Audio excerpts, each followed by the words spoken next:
Welcome to mega vision news. నేను సోను వెంకటేష్. ముందుగా headlines చూద్దాం.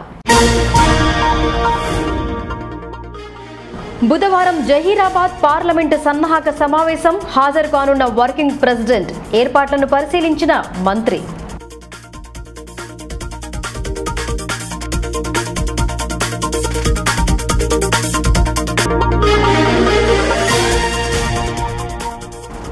ఎన్నికల కోడ్తో అప్రమత్తమైన పార్టీలు, ఎంపీ అభ్యర్థులు ఎవరనేది ప్రశ్న. కాంగ్రెస్ కు కరువు, బీజేపీకి పోటీ.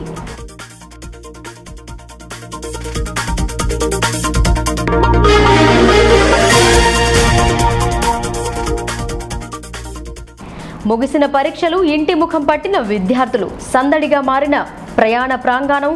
వేసవి సెలవుల్లో ఫుల్ జోష్.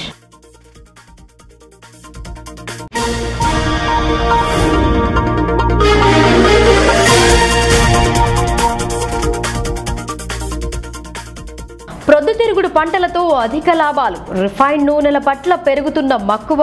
క్షేత్రాన్ని పరిశీలించిన శాస్త్రవేత్తలు.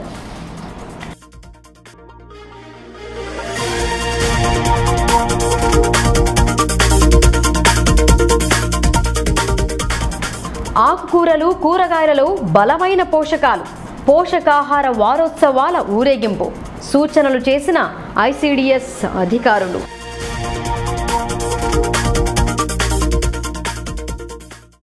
ఏప్రిల్ 11న జరిగే మొదటి విడత పార్లమెంటు ఎన్నికలలో రాష్ట్రంలోని 17 స్థానాలకు గాను 16 స్థానాలను గెలిచి క్లీన్ స్వీప్ చేయాలన్న సంకల్పంతో టీఆర్ఎస్ ఉంది. పార్లమెంటు నియోజకవర్గాల వారీగా సమావేశాలను నిర్వహించి కార్యకర్తలకు దిశా నిర్దేశం చేస్తున్నారు. రానున్న ఎన్నికలలో ఎవరూ మనకు పోటీ కాదని, కేవలం మెజార్టీ కోసం జరుగుతున్న పోటీ మాత్రమే అని చెబుతున్నారు. పార్లమెంటు ఎన్నికల షెడ్యూల్ విడుదల కాకముందే కార్యకర్తలకు దిశా నిర్దేశం చేసేందుకు టీఆర్ఎస్ వర్కింగ్ ప్రెసిడెంట్ కేటీఆర్ పార్లమెంట్ల వారీగా సమావేశాలను నిర్వహిస్తున్నారు. ఇందులో భాగంగా ఈ నెల 13న కామారెడ్డి జిల్లా పరిధిలోని జహీరాబాద్ పార్లమెంటు సన్నాహక సమావేశాన్ని జుక్కల్ నియోజకవర్గ పరిధిలోని నిజాం సాగర్లో ఏర్పాటు చేశారు. బుధవారం ఉదయం 10 గంటల సమయంలో ఈ సమావేశం ఆరంభం కానుంది. షెడ్యూల్ విడుదలైన నాటి నుండి మంత్రి వేముల ప్రశాంత్ రెడ్డి సభాస్థలి, హెలిప్యాడ్, భోజన సౌకర్యాలు, పార్కింగ్ స్థలాల కోసం ప్రత్యేక చొరవ చూపారు. నిజాం సాగర్ నందు ఏర్పాట్లు పూర్తవుతున్నాయి. చివరి దశకు పనులు చేరుకున్నాయి. మంగళవారం మంత్రి వేముల ప్రశాంత్ రెడ్డి, పలువురు టీఆర్ఎస్ శ్రేణులు, Jukkal MLA Hanumanth Shinde, ZP chairman Raju స్థలాన్ని పరిశీలించారు. ముఖ్య ఉద్దేశాన్ని వివరించారు. ముఖ్యమంత్రిగా ఈ 4.5 సంవత్సరాల కాలంలో రాష్ట్ర ప్రభుత్వంగా చేయవలసిన పనులన్నీ కూడా, అది 24 గంటల కరెంటు రైతులకు కావచ్చు, రైతు బీమా కావచ్చు, రైతు బంధు కావచ్చు, ఎకరానికి 8,000 రూపాయలు పంట పెట్టుబడి సాయం రైతు బీమా పథకం ద్వారా, అట్లాగే రైతు కుటుంబంలో రైతు చనిపోతే ఎట్లా చనిపోయినా సరే 5 లక్షల రూపాయలు చెక్కు ఇంటికి 10 రోజుల లోపల పంపించడం కావచ్చు,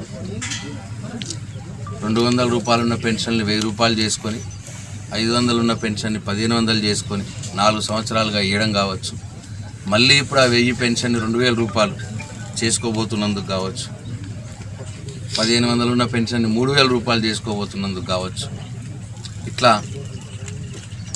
ఇవన్నీ కూడా ఒక రాష్ట్ర ముఖ్యమంత్రిగా ఈ రాష్ట్ర ప్రభుత్వం కేసీఆర్ చేసినందువల్ల, ఈ ఫలాలు తెలంగాణ రాష్ట్ర ప్రజలు అనుభవించినందువల్ల మొన్న టీఆర్ఎస్ పార్టీ గంపగుత్తున ఓట్లేసిరు ప్రజలు. కాబట్టి రాష్ట్ర ప్రభుత్వంగా ముఖ్యమంత్రిగా ఇవన్నీ చేసిన ఈ తెలంగాణ రాష్ట్రం కూడా ఈ భారతదేశంలో భూభాగం కాబట్టి, తెలంగాణ ప్రజలు కూడా ఈ భారతదేశ ప్రజలే కాబట్టి, కేంద్ర ప్రభుత్వం నుంచి కూడా తెలంగాణ రాష్ట్రానికి ఆర్థిక సహాయం మనం వస్తుందని, ఆర్థిక సహాయం అందుతుందని నమ్మినాం, ఊహించినాం. కానీ ఈ బీజేపీ ప్రభుత్వం, మోడీ ప్రధానమంత్రిగా ₹1 కూడా ఎక్కువగా మనకు ఆర్థిక సాయం చేయలేదు. ఎందుకంటే ఆంధ్రప్రదేశ్లో అక్కడ పెద్ద సాగునీటి ప్రాజెక్ట్ అయిన పోలవరం ప్రాజెక్టుని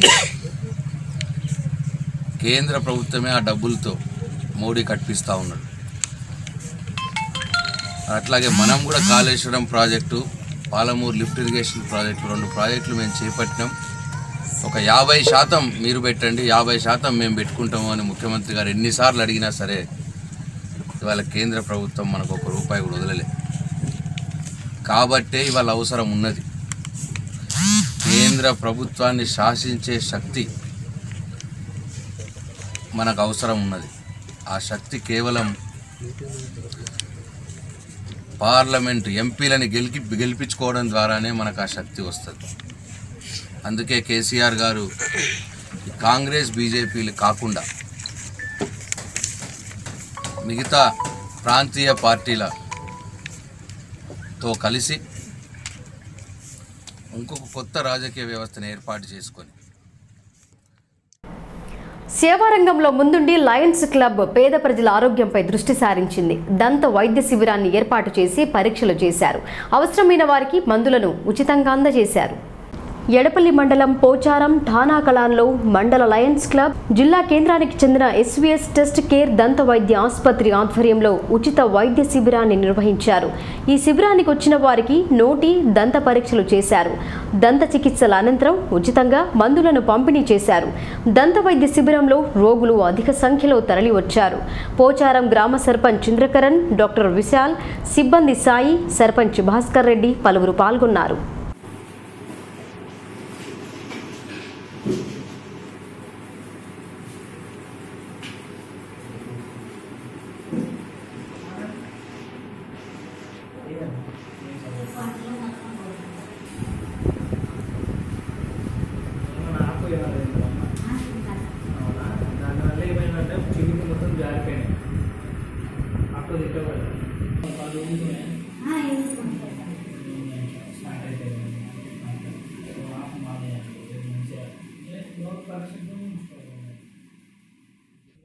వసతి గృహాలలో ఉండి సంవత్సరాంతం కష్టపడి చదివిన విద్యార్థుల పరీక్షలు ముగిశాయి. దీంతో వసతి గృహాన్ని వీడి ఇంటిబాట పట్టారు. ఇంటర్ పరీక్షలు పూర్తి కావడంతో వసతి గృహంలో ఉన్న సామాగ్రిని తీసుకొని ఇంటిబాట పట్టారు విద్యార్థులు. మరికొందరు ద్విచక్ర వాహనాలపై బయలుదేరారు. మార్చి 27 నుండి ఇంటర్ పరీక్షలు ఆరంభమయ్యాయి. మొదటి సంవత్సరం పరీక్షలు పూర్తయ్యాయి. దీంతో విద్యార్థులు ఇంటి ముఖం పట్టారు. సంవత్సరాంతం కష్టపడి చదివి పరీక్షలు రాసిన వారు కాస్త వాటిని పూర్తి చేసుకున్నారు. పరీక్షలు పూర్తి కావడంతో సంతోషంగా గ్రామాల బాట పట్టారు. దీంతో బోధన్ ప్రయాణ ప్రాంగణం సందడిగా మారింది. వివిధ కళాశాలలో చదువుతూ వసతి గృహంలో ఉండి చదివిన వారు కాస్త వారి పరీక్షలు పూర్తి కావడంతో ఇంటి ముఖం పట్టారు. ఫలితాల కోసం ఎదురు చూస్తున్నారు. వేసవి సెలవులను ఎంజాయ్ చేసేందుకు బస్సులలో స్వగ్రామాలకు బయలుదేరారు.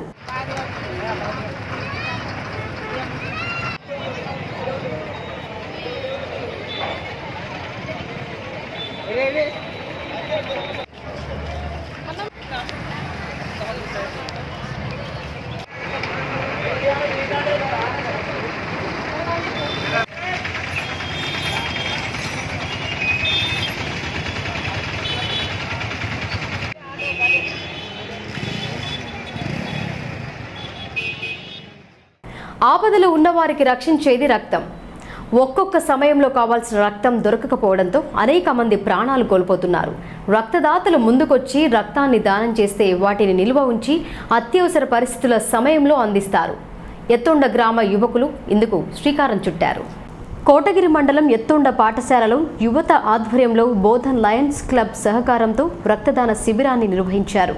ఆపదలో ప్రాణాపాయ స్థితిలో ఉన్నవారికి రక్తం ఎంతో ఉపయోగపడుతుందని చెప్పారు. ఎత్తుండలో ఎన్నడూ లేని విధంగా మొట్టమొదటిసారిగా రక్తదాన శిబిరం నిర్వహించడం జరిగిందన్నారు. ఈ శిబిరంలో 40 మంది యువకులు రక్తదానం చేశారు. 1 యూనిట్ రక్తం 3 ప్రాణాలను కాపాడుతోందని సాయిరెడ్డి తెలిపారు. సేకరించిన రక్తాన్ని బోధన్ భవానీ లయన్స్ క్లబ్ సహకారంతో ఇండియన్ రెడ్ క్రాస్ సొసైటీకి పంపించడం జరుగుతుందని అన్నారు. ఈ కార్యక్రమంలో సర్పంచ్ సిరిగిరి సాయిబాబా, కిషోర్, ఉప సర్పంచ్ సుజాత, యూత్ అధ్యక్షులు సయ్యద్ షారూక్ తదితరులు పాల్గొన్నారు. లోపల లయన్స్ క్లబ్ ఆఫ్ భవానీ మరియు ఎత్తుండ యువత అంతా కూడా కలిసి గ్రామ చరిత్రలో మొదటిసారిగా రక్తదాన శిబిరాన్ని ఏర్పాటు చేయడం జరిగింది. దీనికి అన్ని వర్గాల ప్రజలు, యువత అంతా కూడా ముందుకొచ్చి రక్తదానం చేయడం జరిగింది. ఈరోజు రక్తదానం యొక్క ఇంపార్టెన్స్ అందరికీ తెలిసింది. ఒక యూనిట్ రక్తదానం చేసినట్లయితే ఆ యొక్క యూనిట్ ద్వారా 3 ప్రాణాలు రిస్క్లో ఉన్నట్లయితే వారికి మనం సేవ్ చేసినట్లు అవుతుంది. కాబట్టి యువత ముందుకొచ్చి ఈ యొక్క కార్యక్రమాన్ని పెద్ద ఎత్తున దిగ్విజయం చేయడం జరిగింది. ఈరోజు దాదాపు 40 మందికి పైగా యువకులు ముందుకొచ్చి రక్తదానం చేయడం జరిగింది. దీనికి సహకరించినటువంటి లయన్స్ క్లబ్ ఆఫ్ భవానీ సంస్థ వారికి, మా యొక్క ఎత్తుండ గ్రూపుకు, అన్ని వర్గాల ప్రజలకు మేము ధన్యవాదాలు తెలియజేసుకుంటున్నాము. ఇకపైన ముందు కూడా ఎత్తుండ తరఫున ఎటువంటి కార్యక్రమాలు, సహాయ కార్యక్రమాలు నిర్వహిస్తే కనుక మేము ముందుంటాం. ఎత్తుండ అసెంబ్లీ ఎన్నికలలో ఓటమి చెందిన వారు నేడు రాజకీయం కోసం పట్టభద్రుల ఎన్నికలలో పోటీ చేస్తున్నారని టీఆర్ఎస్ బలపరుస్తున్న అభ్యర్థి మామిళ్ల చంద్రశేఖర్ గౌడ్ అన్నారు. ఇతర రంగాల వారికి పట్టభద్రుల ఎన్నికలలో అవకాశం ఇవ్వరాదన్న నిబంధన ఉన్నా దాన్ని అపహాస్యం చేస్తున్నారని ఆయన విమర్శించారు. మెదక్ జిల్లా సిద్దిపేటలో పట్టభద్రుల ఎమ్మెల్సీ ఎన్నికల అభ్యర్థి మామిళ్ల చంద్రశేఖర్ గౌడ్ ప్రచారం చేశారు. మేధావులతో కలిసి మొదటి ప్రాధాన్యత ఓటు వేసి గెలిపించాలన్నారు. టీఆర్ఎస్ ప్రతిపాదిస్తున్న అభ్యర్థిగా పోటీలో ఉన్నానని చెప్పారు.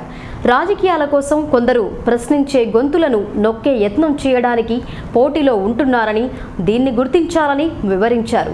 ఇలాంటి విధానాన్ని తుదముట్టించాలంటే విద్యావేత్త అయిన తనను గెలిపిస్తే నిరుద్యోగం, ఉద్యోగ, ఉపాధ్యాయుల సంఘాలపై స్పందించి వాటి పరిష్కారం కోసం కృషి చేస్తానని చెప్పారు. నిరుద్యోగుల సమస్యలను తెలుసుకొని వారికి వారధిగా ఉండి ముందుకు సాగుతానని, కరీంనగర్ పట్టభద్రులు అందరూ ఆశీర్వదించి తనను మండలికి పంపించాలని విన్నవించారు. ఇక్కడ సిద్దిపేట ట్రస్మా ఆధ్వర్యంలో చంద్రశేఖర్ గౌడ్ మామిళ్ళ అని నేను ఎమ్మెల్యేగా ఓడిపోయిన వారు, ఎమ్మెల్యేగా టికెట్ రాని వాళ్ళు మళ్ళీ ఒక షెల్టర్ లాగా ఇక్కడికి వస్తున్నారు. అంతేకాకుండా ఈరోజు వార్తలు కూడా వస్తున్నాయి. మళ్ళీ ఎంపీగా బరిలో కూడా కరీంనగర్ ఎంపీ బరిలో కూడా గౌరవ జీవన్ రెడ్డి గారి పేరు కూడా వస్తున్నట్లు వార్తలు వస్తున్నాయి. అంటే ఎంత శాసన మండలిని అపహాస్యం చేసే విధంగా, అంటే ఎమ్మెల్సీగా ఓడిపోతాను ఒప్పుకున్నట్ట, లేకపోతే గెలిచిన తర్వాత మళ్ళీ ఎంపీగా పోటీ చేసి ఎంపీగా పోతే మళ్ళీ ఇక్కడ ఉన్నటువంటి శాసన మండలి పట్టభద్రుల పరిస్థితి ఏంది, ఎన్నికలు అనివార్యంగా. కాబట్టి ఈ గందరగోళ పరిస్థితిని నివారించాలంటే ఖచ్చితంగా ఒక రాజ్యాంగ రూపకర్తలు ఏదైతే రూపొందించారో శాసన మండలిలో రాజకీయ రంగాల నుంచి విద్యావంతులు కావచ్చు, అధికారులు, ఉద్యోగులు, ఉపాధ్యాయులకు స్థానం కల్పించాలని ఏదైతే అన్నారో అటువంటి రాజ్యాంగ స్ఫూర్తికి తూట్లు పొడిచి ఈరోజు రాజకీయ నాయకుల పునరావాస ఆశ్రమంగా మారింది. దాన్ని మనం తుదముట్టించాలంటే చంద్రశేఖర్ గౌడ్ మామిండ్లగా నేను 12 సంవత్సరాల నా ఉద్యోగాన్ని కూడా నేను రాజీనామా చేసి నేను బరిలో ఉన్నాను. కాబట్టి పట్టభద్ర మిత్రులందరికీ నా యొక్క అప్పీలు, నా యొక్క విజ్ఞప్తి ఏంటంటే మీ అందరి ప్రతినిధిగా, ఎందుకంటే నేను నిరుద్యోగ జీవితం గురించి తెలుసు, ఉద్యోగ జీవితాల గురించి తెలుసు, మరియు నేను ఎన్నో ఉద్యోగ గ్రూప్ అధికార సంఘం అధ్యక్షుడిగా ఉద్యోగ సమస్యలపై పోరాడిన వ్యక్తిని, అవేర్నెస్ ప్రోగ్రాంలు పెట్టిన వ్యక్తిని. కాబట్టి అన్ని రకాల సమస్యల గురించి సంపూర్ణంగా తెలిసిన వ్యక్తిని. అంతేకాకుండా పట్టభద్రుల సమస్యలతో పాటు ప్రైవేటు విద్యా సంస్థలు ఎదుర్కొంటున్నటువంటి సమస్యలు, ప్రైవేటు ఉపాధ్యాయులు ఎదుర్కొంటున్నటువంటి సమస్యలు తెలిసిన వ్యక్తిని. కాబట్టి ఒక ప్రభుత్వం పార్టీ మద్దతుతో నిలబడుతున్నాను. కాబట్టి పట్టభద్రుల రామేశ్వరం నుండి అయోధ్య వరకు వెళుతున్న రామరాజ్య రథయాత్రకు ఘన స్వాగతం పలికి ర్యాలీ నిర్వహిస్తామని చెప్పారు. విశ్వ హిందూ పరిషత్ ఆధ్వర్యంలో దీన్ని నిర్వహిస్తామని వివరించారు. పట్టణంలో ఏర్పాటు చేసిన మీడియా సమావేశంలో విశ్వ హిందూ పరిషత్ అధ్యక్షుడు పోల్కం గంగాకిషన్ మాట్లాడుతూ రామేశ్వరం నుండి అయోధ్య వెళుతున్న రామరాజ్య రథయాత్రకు మాధవనగర్ వద్ద స్వాగతం పలికి నగరంలో ఊరేగింపు నిర్వహిస్తామని చెప్పారు. మహాశివరాత్రి రోజున ఆరంభమైన ఈ రథయాత్ర వివిధ రాష్ట్రాల మీదుగా ప్రయాణిస్తూ శ్రీరామనవమి రోజున అయోధ్య చేరుతుందన్నారు. శ్రీరామదాస మిషన్ యూనివర్సిటీ సొసైటీ ఆధ్వర్యంలో శ్రీశక్తి శాంతానంద మహర్షి నేతృత్వంలో రామరాజ్య రథోత్సవం జరుగుతుందని అన్నారు. ఈ కార్యక్రమంలో ఉపాధ్యక్షులు తడూరి ప్రవీణ్ కుమార్, జిల్లా సహాయ కార్యదర్శి కిషన్, బజరంగ్ దళ్ విభాగ్ పలువురు పాల్గొన్నారు. ఉదయం 10 గంటలకు మాధవనగర్ సాయిబాబా మందిరం నుండి భారీ ర్యాలీ ప్రారంభమవుతుంది. ఈ ర్యాలీలో విశ్వ హిందూ పరిషత్, బజరంగ్ దళ్, హిందూ వాహిని, సమస్త హిందూ ధార్మిక సంస్థల బంధువులందరూ కూడా అధిక సంఖ్యలో పాల్గొని అయోధ్యలో శ్రీరామచంద్రమూర్తి పుట్టినటువంటి అయోధ్యలో భవ్య రామ మందిర నిర్మాణం జరగాలనేటువంటి సంకల్పంతో ఈ రథయాత్ర స్వామి శాంతానంద మూర్తి గారి నేతృత్వంలో 30 మంది సాధువులతో నిజామాబాద్ జిల్లా కేంద్రానికి ఉదయం 10 గంటలకు మాధవ్ నగర్ చేరుకొని అక్కడి నుండి భారీ బహిరంగ ర్యాలీ. ఆ ర్యాలీలో వచ్చినటువంటి వారందరూ కూడా రైల్వే స్టేషన్, రైల్వే కమాన్, ఓవర్ బ్రిడ్జి, శివాజీ చౌక్, దుబ్బా చౌరస్తా, అక్కడి నుండి విశ్వ హిందూ పరిషత్ భవనానికి చేరుకొని మేరు భవన్లో స్వామీజీలచే అయోధ్యలో భవ్య రామ మందిర నిర్మాణం జరగాలనేటువంటి సంకల్పానికి సంబంధించి హిందూ బంధువులందరూ ప్రతి ఒక్కరికి చుక్కల మందును వేయించి పోలియో నిర్మూలన జరపాలని సర్కార్ యోచించింది. ఆదివారం జిల్లా వ్యాప్తంగా 94% చుక్కల మందు పూర్తి చేసినా మిగతా వారికి మందులను అందించేందుకు బస్టాండ్ ప్రధాన కూడళ్లలో సెంటర్లను ఏర్పాటు చేసి మందులను అందజేశారు. మార్చి 10న దేశవ్యాప్తంగా పల్స్ పోలియో చుక్కల మందు ప్రక్రియను ఆరంభించారు. ఆ రోజున చుక్కల మందు పొందలేని వారి కోసం, అలాగే ప్రయాణం ఆవాస ప్రాంతాలలో ఉండే వారి కోసం ప్రత్యేక మొబైల్ వ్యాన్ల ద్వారా సంచరించి ఇంటింటికి చేరి మందులను అందించారు. 11, 12 తేదీలలో సైతం ఈ కార్యక్రమం కొనసాగింది. స్వచ్ఛంద సంస్థల ప్రతినిధులు, వైద్య సిబ్బంది పాల్గొని పిల్లలకు చుక్కల మందులను అందజేశారు. బోధన్ బస్టాండ్లో ఈ శిబిరం మంగళవారం సైతం కొనసాగింది. స్వచ్ఛంద సేవా నిర్వాహకురాలు పద్మావతి మాట్లాడుతూ 2005 నుండి చుక్కల మందు పంపిణీలో తాము ముందుంటున్నామని చెప్పారు. పూర్తి స్థాయిలో చుక్కల మందును అందించి పోలియో రహిత సమాజ స్థాపన లక్ష్యంగా తాము కృషి చేస్తున్నామని చెప్పారు. మండల ఆధ్వర్యంలో 2005 నుంచి పల్స్ పోలియో స్వచ్ఛందంగా పాల్గొనడం జరిగింది. మేము నిన్న ఈ రోజు కలిపి 719 మంది పిల్లలకి పోలియో చుక్కలు వేయడం జరిగింది. ఇది మేము స్వచ్ఛందంగా మా మహిళా మండలి నుంచి అందరం కలిసి చేస్తాము. కొత్త బస్ స్టాండ్లో 2005 నుంచి చేస్తున్నాము. పార్లమెంటు ఫైట్ షెడ్యూల్ విడుదలైన నాటి నుండి రాజకీయం రసవత్తరంగా మారింది. నిజామాబాద్ పార్లమెంటు నుండి ప్రధాన పార్టీల అభ్యర్థులు ఎవరు అని అందరూ గుసగుసలాడుతున్నారు. అధికార పార్టీ నుండి తిరిగి ఎంపీ కవితనే బరిలో ఉంటుందని చెబుతున్నారు. మరి కాంగ్రెస్, బీజేపీ పార్టీల అభ్యర్థులు ఎవరు అనేది చర్చిస్తున్నారు. గత పార్లమెంటు ఎన్నికలలో కాంగ్రెస్, టీఆర్ఎస్, బీజేపీ అభ్యర్థులు పోటీలో ఉన్నారు. వీటిలో టీఆర్ఎస్ అభ్యర్థిని కవిత 2 లక్షల మెజార్టీతో విజయం సాధించారు. అది వరకు 2 మార్లు కాంగ్రెస్ పార్టీ తరపున గెలుపొందిన మధుగౌడ్కు 2014లో పరాజయం తప్పలేదు. 2004లో జరిగిన ఎన్నికలలో జిల్లాలోని 9 నియోజకవర్గాలలో బోధన్ నుండి కాంగ్రెస్ అభ్యర్థి సుదర్శన్ రెడ్డి మినహా మిగతా 8 స్థానాలు కాంగ్రెస్ కోల్పోయింది. 2014లో పరాజయం అనంతరం మధుగౌడ్ కర్ణాటక ఇన్ఛార్జిగా, ఏఐసీసీ కార్యదర్శిగా నియమితుడయ్యాడు. అప్పుడప్పుడు జిల్లాకొచ్చి రాష్ట్ర ప్రభుత్వంతో పాటు బీజేపీపై విమర్శలు చేసేవాడు.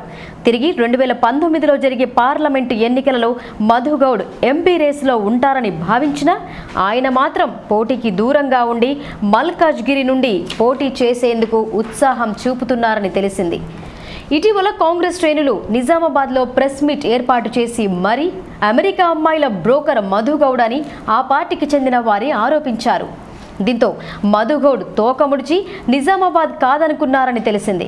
గతంలో మంత్రులుగా పనిచేసిన సుదర్శన్ రెడ్డిని ప్రతిపాదించగా ఆయన సైతం అంగీకరించలేదట. ప్రస్తుతం నిజామాబాద్ కాంగ్రెస్ పార్లమెంట్ అభ్యర్థిగా షబ్బీర్ అలీ పేరు వినిపిస్తున్నా ఆయన సైతం పూర్తి స్థాయి సంతోషంగా లేరని సమాచారం. ఇక ఇదిలా ఉండగా బీజేపీ తరపున పార్లమెంటు టికెట్ ఆశించి తండ్రిని విభేదించి బీజేపీలో చేరిన యువకుడు ధర్మపురి అరవింద్ పార్టీలో చేరిన నాటి నుండి రాష్ట్ర ప్రభుత్వ పనితీరును ఎండగడుతూ ప్రజలకు దగ్గరయ్యే ప్రయత్నం చేస్తున్నారు. మూసివేసిన చక్కెర పరిశ్రమల పునరుద్ధరణ కోసం పాదయాత్ర జరిపారు. ఎన్నికల నోటిఫికేషన్కు ముందు అరవింద్ పేరు గోడపై కనిపిస్తోంది. అసలైన పోటీగల నాయకుడని ప్రజలంటున్నారు. బీజేపీలో వర్గ విభేదం వల్ల తిరిగి ఎంపీ స్థానాన్ని పోటీ చేసి అదృష్టాన్ని పరీక్షించుకోవడానికి ఎండల లక్ష్మీనారాయణ ప్రయత్నం చేస్తున్నట్టు సమాచారం. అందుకే ఆయన అక్రమ లే ఆఫ్ను ఎత్తివేయాలని ఓ నినాదంతో శక్కర్ నగర్లో పాదయాత్ర జరిపారని ప్రజలంటున్నారు. ఇక 2014 ఎన్నికలలో మొత్తం మోడీ నామస్మరణ జరిపిన ఎంపీగా పోటీ చేసిన ఎండలకు పరాభవం తప్పలేదు. 2 మార్లు ఎమ్మెల్యేగా విజయం సాధించారు. ఇదే స్థానం నుండి ధన్పాల్ సూర్యనారాయణ సైతం పోటీకి సై అంటున్నారని వైద్యులు సదానంద్ రెడ్డి, టక్కర్ హనుమంత్ రెడ్డిలు సైతం బీజేపీ పార్లమెంటు టికెట్ ఆశిస్తున్న వారి జాబితాలో ఉన్నారు. ఇక టీఆర్ఎస్కు ఎదురులేదు. ప్రస్తుతం ఎంపీ కవితే తిరిగి నిజామాబాద్ పార్లమెంటు అభ్యర్థి అని పార్టీ శ్రేణులు, ఆమె అభిమానులు అనుకుంటున్నారు. నెల రోజుల క్రిందటే కవితను గెలిపించాలని వాల్ రైటింగ్ రాయించారు. 2 రోజుల్లో టీఆర్ఎస్ పార్లమెంటు అభ్యర్థుల జాబితా ప్రకటిస్తామని చెప్పింది. అందులో కవిత పేరు ఉంటుందా లేక మారుతుందా అనేది ఇంకా క్లారిటీ లేదు. కాంగ్రెస్ జతపరిచిన అభ్యర్థుల జాబితా నీడలో మీడియా చక్కర్లు కొడుతోంది. ఇంకా మిగిలింది బీజేపీ అభ్యర్థుల జాబితా. మొదటి దశ అనగా ఈ నెల 25 నుండి నామినేషన్లు స్వీకరించనున్నారు. మిగిలి ఉన్న సమయం 10 రోజులు మాత్రమే. గత ఎన్నికలలో కాంగ్రెస్ చివరి నిమిషం వరకు జాబితా ఖరారు చేయకపోవడంతో గెలిచే స్థానాలు కోల్పోయామని చెబుతున్నారు. దీని నుండి గుణపాఠం నేర్చుకున్న పార్టీలు అభ్యర్థుల జాబితాను వీలైనంత త్వరగా ప్రకటించే అవకాశం లేదు. ప్రస్తుతానికి మాత్రం బీజేపీ వర్సెస్ టీఆర్ఎస్ లాగా కనిపిస్తోంది.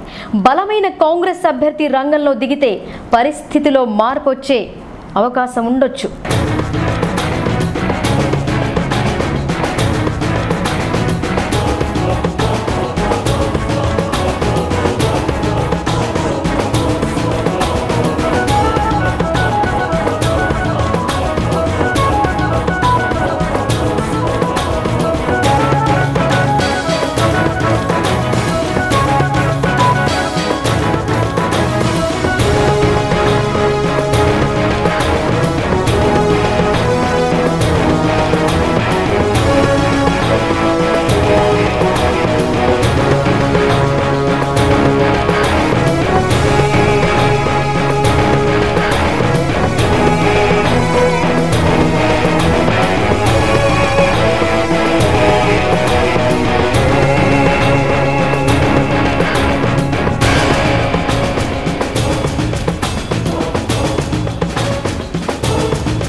జన్మనిచ్చి తనకంటూ ఓ గుర్తింపు కల్పించిన తన తండ్రి గొప్పతనాన్ని మరవలేకపోతున్నాడు ఆ యువకుడు. ఆయన పరమపదించి 2 సంవత్సరాలు కావడంతో ఆ జ్ఞాపకార్థం ఏదో ఒక రకమైన కార్యక్రమాన్ని జరుపుతూ సేవలందిస్తున్నాడు.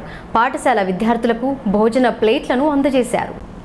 రెంజల్ మండలం నీలా ప్రాథమిక పాఠశాలలో అదే గ్రామానికి చెందిన గైని శ్రీనివాస్ అనే వ్యక్తి తన తండ్రి గైని గంగారం జ్ఞాపకార్థం పాఠశాలలో మధ్యాహ్న భోజనం చేసే విద్యార్థుల కోసం 250 ప్లేట్లను విరాళంగా అందించారు.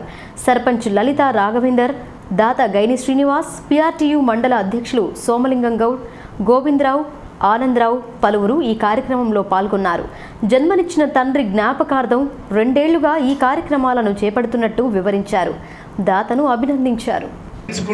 ఈ పేద విద్యార్థులకి వారు చేస్తున్నటువంటి సేవ ఏదైతే ఉందో దానికి ముందుగా వారికి అభినందనీయం. అదే అంటారు, దయగల హృదయమే దైవ మందిరం అని. దైవ మందిరంలో భగవంతుడు ఉంటాడు కావచ్చు, కాక ఆ భగవంతుడి దగ్గరికి పోతే మనకి ఇమ్మీడియట్గా మనకి ఎటువంటి సౌకర్యాలు కూడా దైవత్వం ఉంటుందో అట్లాంటి దైవత్వం కలిగినటువంటి ఈ శ్రీనివాస్ లాంటి వాళ్ళు ఎంతోమంది మన పేద ప్రజలకి సేవలు అందించడానికి మన ముందుకొచ్చారు. ఈరోజు 250 మంది విద్యార్థులకి ప్లేట్స్ అందజేయటం అంటే మామూలు విషయం కాదు. ఈ పేద విద్యార్థులకి వారు ఈ రకంగా మధ్యాహ్న భోజన పథకం చేయటం కోసం ఇబ్బంది పడుతున్నటువంటి ప్లేట్స్ తీసుకొచ్చుకుంటూ భోజనం చేసేటువంటి పరిస్థితి లేనటువంటి పేద విద్యార్థులకి వారు ఈరోజు పౌష్టికాహారం తీసుకుంటే మహిళలు ఆరోగ్యంగా ఉంటారని ఐసీడీఎస్ సూపర్వైజర్ తెలిపారు. గ్రామీణ ప్రాంతంలోని ప్రజలు ఇంటి ఆవరణలో ఆకుకూరలను సాగు చేసి వాటిని భుజించాలన్నారు. దీనివల్ల శక్తి పెరిగి అనారోగ్యం బారిన పడకుండా ఉంటారన్నారు. ఎడపల్లి మండల కేంద్రంలో ఐసీడీఎస్ ఆధ్వర్యంలో పోషకాహార వారోత్సవాలను నిర్వహించారు. మండల పరిధిలోని అన్ని గ్రామాల నుండి అంగన్వాడీ టీచర్లు ఇందులో పాల్గొన్నారు. పోషకాహారాలపై విద్యార్థులకు అవగాహన కల్పించారు. ఆకుకూరల్లో మనిషికి కావాల్సిన విటమిన్లు అధికంగా ఉంటాయని తెలిపారు. ప్రజలలో అవగాహన కల్పించేందుకు మండల కేంద్రంలోని పలు వీధుల గుండా ఊరేగింపు జరిపారు. మండల ఐసీడీఎస్ పర్యవేక్షకురాలు వినోద మాట్లాడుతూ తక్కువ ఖర్చుతో దొరికే ఆకుకూరలు, కూరగాయల్లో ఎక్కువ పోషకాలుంటాయని అన్నారు. అంగన్వాడీ కేంద్రాలలో ప్రతి బాలింత, గర్భవతులు భోజనం చేయాలన్నారు. ఈ కార్యక్రమంలో అంగన్వాడీ టీచర్లు విజయలక్ష్మి, హేమమాలిని, వకులదేవి, సుజాత పలువురు పాల్గొన్నారు. పోషణ పక్షంలో భాగంగా మార్చి 8వ తేదీ నుండి మార్చి 22వ తేదీ వరకు కార్యక్రమాలు చేస్తున్నాము. దాంట్లో భాగంగా ఈరోజు ఏఎల్ఎంఎస్ కమిటీ మెంబర్స్ కిషోరి బాలికలకు అవగాహన ర్యాలీ నిర్వహించడం జరిగింది. తర్వాత ఏఎల్ఎంఎస్ కమిటీ మెంబర్స్, ఆశా వర్కర్స్, వివోస్ వాళ్ళందరికీ అవగాహన కలిగించడం జరుగుతుంది. పోషకాహారం లోపం లేకుండా ప్రతి విలేజ్లో ఇంటింటికి పోషణ కార్యక్రమాలను తీసుకువెళ్ళడం జరుగుతుంది. వాళ్ళ ద్వారా వాళ్ళకు చైతన్యవంతులుగా చేసి వాళ్ళ ద్వారా ఈ సమాచారాన్ని తెలియజేస్తుంది. ప్రస్తుతం పల్లి నూనె బదులు రిఫైన్డ్ ఆయిల్ వాడకం ఎక్కువైంది. ఒకప్పుడు ఫామ్ ఆయిల్, పల్లి నూనె ఎంతో ఫేమస్. కానీ నూతనంగా వస్తున్న విప్లవాత్మక మార్పుల వల్ల పంటలలో మార్పులొచ్చాయి. వాటి ద్వారా నూనె సేకరించి వినియోగదారులకు అమ్ముతున్నారు. తక్కువ కొలెస్ట్రాల్ కలిగిన నూనె వాడకం పట్ల ప్రజలు ఆసక్తి చూపిస్తున్నారు. ప్రొద్దుతిరుగుడు పంట సాగు మొదలైనప్పటి నుండి మార్కెట్లో రిఫైన్డ్ ఆయిల్ వాడకం పెరిగింది. దీన్ని ఆసరగా చేసుకున్న వ్యాపారులు కాస్త రిఫైన్డ్ పేరిట అనేక రకాల నూనెలను విక్రయిస్తున్నారు. గతంలో ఉన్న ప్రొద్దుతిరుగుడు విత్తనాలలో అనేక మార్పులు, శాస్త్ర పరిశోధనలు చేసి నూతన వంగడాన్ని సృష్టించారు. కోటగిరి మండలం హెగ్డోలిలో భారతీయ నూనె గింజల పరిశోధన సంస్థ ఆధ్వర్యంలో ప్రొద్దుతిరుగుడు పంట క్షేత్ర ప్రదర్శన నిర్వహించారు. శాస్త్రవేత్త డాక్టర్ సతీష్ మాట్లాడుతూ ప్రొద్దుతిరుగుడు భారతదేశంలో ఒక ముఖ్యమైన అధిక దిగుబడి ఇచ్చే నూనె గింజల పంట అని ఆయన అన్నారు. పంటకు తెగుళ్లు ఏవైనా ఆశిస్తే వాటి గురించి అడిగి తెలుసుకోవాలన్నారు. మండలంలో 50 ఎకరాలలో DRSH1 అనే రకం విత్తనాన్ని ఇవ్వటం జరిగిందన్నారు. తెగుళ్లను నియంత్రించడానికి ఒకసారి పిచికారీ చేస్తే సరిపోతుందని, యూరియా ఎక్కువ వాడకూడదన్నారు. ఎక్కువ వాడితే ప్రొద్దుతిరుగుడు పంట ఏపుగా పెరిగిపోయి బరువుకు తట్టుకోలేక మధ్యలో విరిగిపోయే అవకాశం ఉందన్నారు. ఈ విత్తనం ద్వారా అధిక దిగుబడి అందిస్తుందన్నారు. రైతులు, శాస్త్రవేత్తలు పరిశీలన చేశారు. మిషన్ అనే దాన్ని మన భారత ప్రభుత్వం వారు మొదలుపెట్టినప్పుడు ఈ పొద్దుతిరుగుడు పంట అనే దాన్ని మనం పాశ్చాత్య దేశాల నుంచి మన దేశంలో తీసుకొచ్చాం. ఎప్పుడైనా సరే ఏదైనా కొత్త పంటని కొత్తగా మన దగ్గర పండించడం మొదలెట్టినప్పుడు కొన్ని సమస్యలు వస్తాయి. సమస్యలతో పాటు కొంత ఇనీషియల్గా మనకి ఒక 20 సంవత్సరాల వరకు మంచి దిగుబడులు కూడా సాధించాం. పొద్దుతిరుగుడు పంటలో దగ్గరగా 15 క్వింటాల వరకు మనకి ఎకరానికి తీసుకోవటం, మంచి నేలలో దాన్ని అప్పుడు సారం కూడా భూములు ఎక్కువ ఉండటం వలన మనకేమైందంటే మంచి దిగుబడులు వచ్చినాయి. అప్పట్లో మనకి బయట నుంచి వచ్చే వంట నూనెలు చాలా తక్కువగా ఉండేవి. వాటి మీద దిగుమతి సుంకం అని అంటారు. అది చాలా ఎక్కువగా ఉండటం వలన ఏమైందంటే మనకి బయట దేశాల నుంచి తక్కువ నూనె మనకు దేశంలోకి వచ్చేది. మనం పండించే నూనెకి ఎక్కువ డిమాండ్ ఉండి మనకి మంచి రేట్ ఇచ్చేవాళ్ళు ఆ రోజుల్లో. సో దానివల్ల మనకి మంచిగా ఆదాయం అనిపించింది. ఇక వార్తలు ముగించే ముందు హెడ్లైన్స్ మరొకసారి.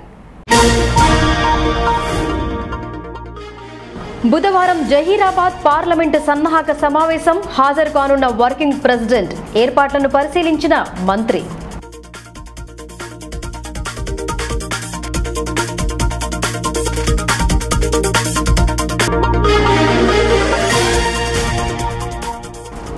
ఎన్నికల కోడ్తో అప్రమత్తమైన పార్టీలు, ఎంపీ అభ్యర్థులు ఎవరనేది ప్రశ్న. కాంగ్రెస్కు కరువు, బీజేపీకి పోటీ.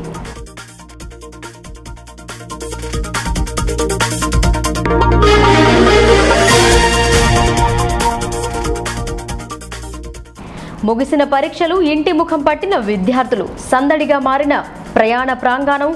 వేసవి సెలవుల్లో ఫుల్ జోష్.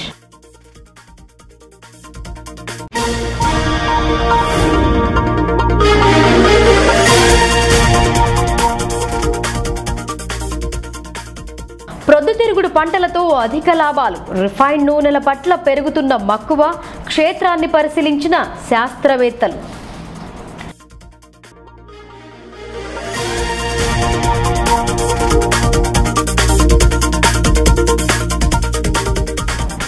ఆకుకూరలు కూరగాయలలో బలమైన పోషకాలు, పోషకాహార వారోత్సవాల ఊరేగింపు సూచనలు చేసిన ఐసిడిఎస్ అధికారులు.